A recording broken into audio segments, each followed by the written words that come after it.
Welcome. Today, we're diving into a common issue Android users face, the dreaded black screen. Don't worry, we have solutions. Let's explore some common causes of black screens. They often relate to hardware failures, battery issues, or pesky software glitches. Step 1. Force restart your device. Simply press and hold the power button and volume down button for about 10 seconds. Step 2.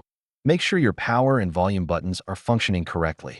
Dirt or damage can hinder performance.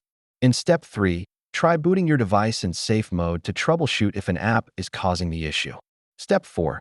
Clear the cache partition. This can sometimes resolve conflicts that lead to a black screen. Step 5. Reset app preferences. This will restore app defaults without deleting any of your data.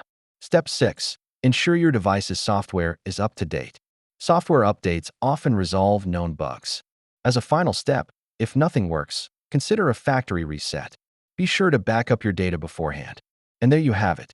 Follow these steps to fix black screen issues, and remember to protect your device in the future.